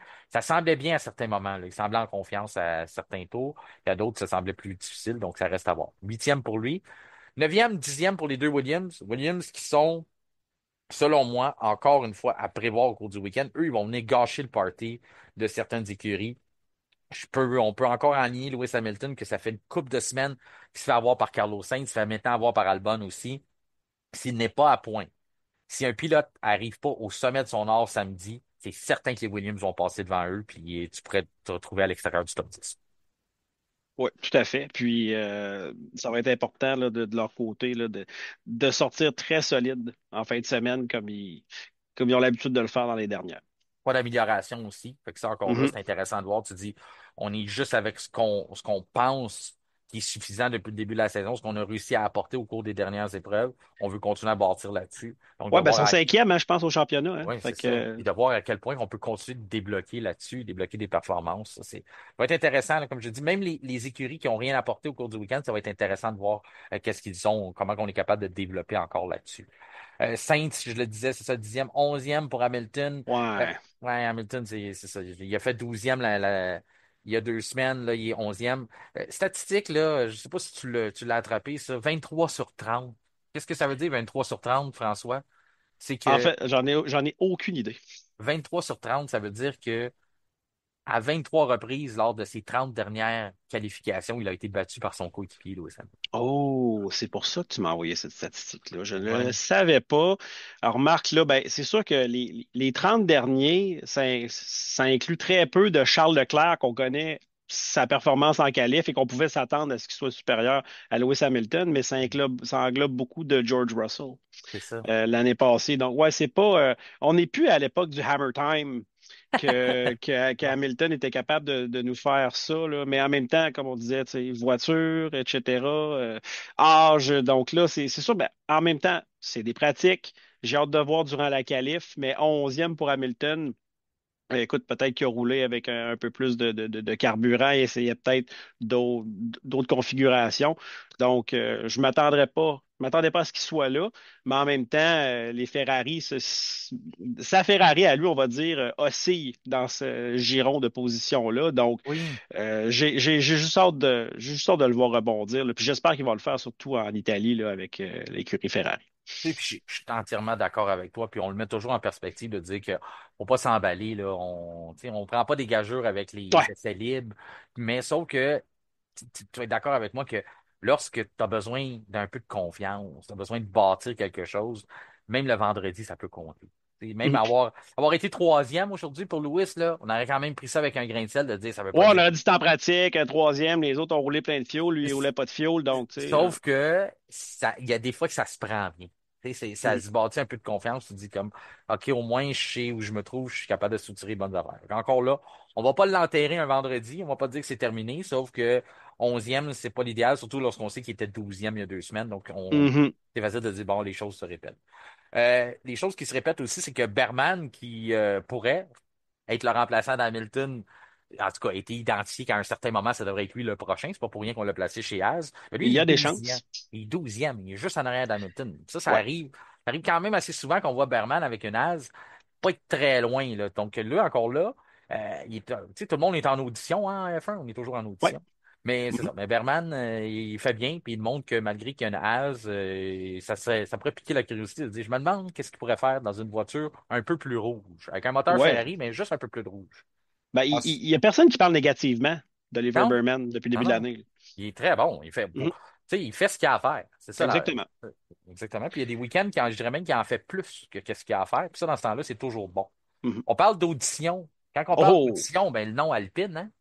Alpine, on Hi. est en audition depuis le début de la saison. Et c'est le début de la deuxième audition de Franco Colapinto, une Mhm. première chez Alpine. L'année dernière, il était chez Williams. Donc, il est de Williams. retour sur la grille. Bien content d'avoir à reprononcer son nom et de ne pas avoir à trouver des sujets pour être capable de l'emmener, de prononcer Franco Colapinto.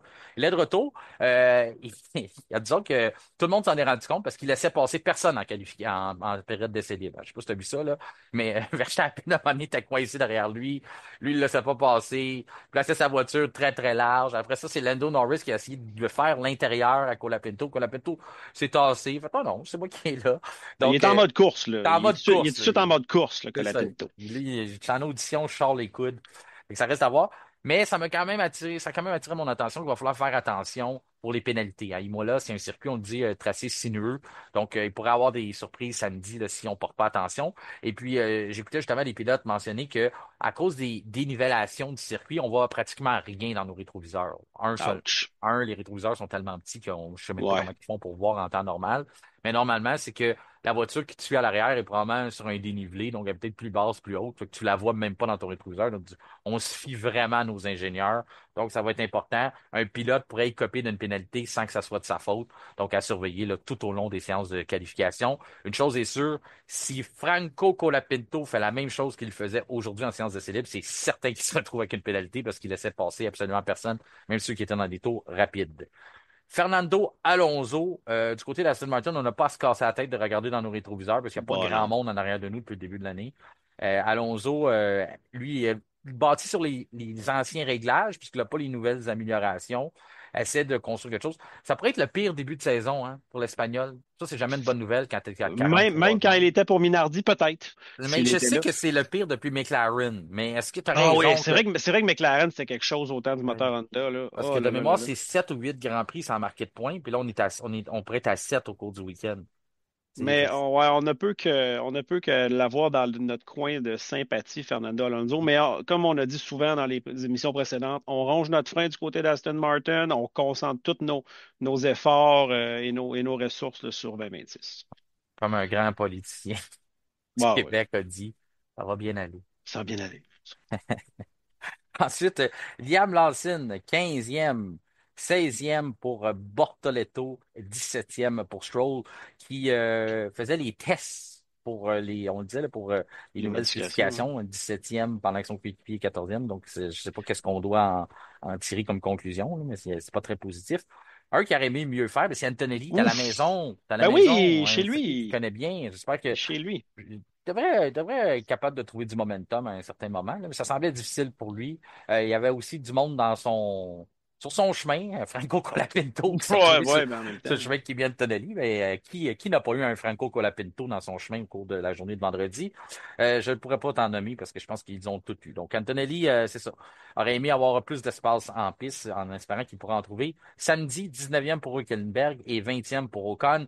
C'est toujours une bonne nouvelle pour François Goulet, même s'il ne souhaite pas de mal à Esteban Ocon. Ah non, toi, tu as pris Ocon, hein? Non, non, moi j'ai Gasly. Ah, toi, Fait t'as qu'en ce Gasly. moment, Bon. puis d'ailleurs Dominique Simard, avec qui j'ai Hein? ma petite gageure, m'a écrit à cet égard-là. Mais ça reste, j'ai dit, moi, ce qui m'importe, ce sont les points. Puis à date, ben, Ocon, si je regarde le classement des pilotes, Ocon a 14 points et Pierre Gasly en a 7. Donc, il a le double de points. C'est bien beau, là, la pratique, mais on n'est pas encore en course. Mais oui, à date, c'est encourageant, mais je suis pas rendu là. C'est encourageant quand tu vois que ton pilote est troisième, puis que le pilote Mhm. de ton ami qui veut faire un pari avec toi est 20e en essai libre. Mais on le dit, c'est journée de vendredi, fait qu'on fait pas Ouais. de avec ça, mais c'est quand même un bon début pour le week-end. Parlant Mhm. de bon début pour le week-end, on le disait, Williams pourrait causer des surprises lors des Mhm. séances de qualification. Je les place encore une fois pour une deuxième semaine consécutive. La Belle Haie qui présente qui pourrait faire la coupure lors des séances de qualification. On le dit, la Belle Haie sont des spécialistes dans le domaine de l'aménagement, couper les haies, couper les arbres, toutes ces choses-là. Donc, la coupure pour les séances de qualification, qui pourrait la résister là, ou venir nous surprendre un peu, ou venir bouleverser justement ça. Je pense que les deux voitures Williams vont se retrouver dans le top 10. Et la pole position, bon, on l'a déjà dit, Max Verstappen. Prédiction, toi, même chose, tu disais pole pour Verstappen. Verstappen en gomme médium. Médium en plus, ben oui, il est rendu Ouais, fait la prédiction des gommes. Puis en plus, mais du côté de Williams, est-ce que tu es d'accord avec moi? Est-ce que ça pourrait être la ouais. surprise ou la prédiction label est comme quoi que les deux voitures Williams vont être dans le top 10? C'est solide, oui, parce qu'en même temps, on sait que la performance des Williams, comme tu me l'as demandé un peu tantôt, là, la performance des Williams est quand même à un niveau intéressant, au beau fixe. On sait sur quoi se baser parce qu'on n'a pas d'amélioration, fait qu'on connaît on connaît notre voiture par rapport aux données qu'on a réussi à récolter dans les Grands Prix précédents. Et là, en pratique, 9 et 10, c'est bien. En même temps, je pense que Carlos Sainz a trouvé son air d'aller chez Williams. Oui. Donc, du moins selon toute vraisemblance. Donc, vraiment, oui, c'est des bons candidats là, pour on va dire, le candidat label A du F1 podcast en fin de semaine là, qui vont faire la coupure. Là. Oui, je suis d'accord avec toi là-dessus. Ouais, ben c'est ça, bien hâte de voir ça, puis c'est surtout de voir qui va y copier. Parce que c'est Lewis Hamilton dans une Ferrari qui va se retrouver expulsé du top 10, Ouh. qui ne réussira pas à faire la Q3, on lui souhaite pas parce que ça viendrait ajouter de la pression. En plus, Mhm. directement en Italie, la presse va s'en donner à cœur joie. Puis après ça, ben on a aussi Yuki Tsunoda. Yuki Tsunoda, s'il fait pas une belle performance, pourrait Ouais. se voir expulsé du top 10. On veut pas ça pour le pilote japonais. Donc c'est à surveiller. Lorsqu'on a justement je veux pas dire des intrus parce que Williams ont fait bien et on mérite d'être là. Sauf Mhm. que c'est pas nécessairement toujours l'écurie qu'on voit nécessairement arriver avec deux pilotes dans le top 10. Mais à ce moment-là, c'est sûr que lorsqu'on réussit à placer, positionner deux voitures, ben, il y en a d'autres ailleurs qui écopent sur la grille. Donc, ça sera intéressant de voir ça sera qui cette semaine. Donc, si ce conclut, François, notre épisode du vendredi, votre guide pour mettre la table, question que nos auditeurs puissent profiter pleinement de leur week-end de course. Je te remercie grandement. C'est un programme 3 en 3, donc on n'aura pas le temps de s'ennuyer. On va déjà se reparler la semaine prochaine Ouais. dans les rues de la principauté de Oula! Monaco, Monte-Carlo. Donc, je te souhaite un excellent week-end de course, François. Merci à toi, merci à tous, puis bon week-end et à la semaine prochaine. C'est ce qui conclut notre épisode du vendredi 16 mai. Notre prochain rendez-vous sera lundi avec notre retour sur le week-end de course à Imola. D'ici là, je vous invite à nous rejoindre sur les différents réseaux sociaux, notamment sur Facebook, Instagram ainsi que X-Twitter, à vous abonner à nos chaînes Spotify et YouTube et activer la petite cloche question de recevoir une notification lors de la publication des nouveaux épisodes. Mon nom est Martin Simon, Simon avec un C. Je vous remercie de faire confiance au F1 Podcast et je vous souhaite un excellent week-end de course.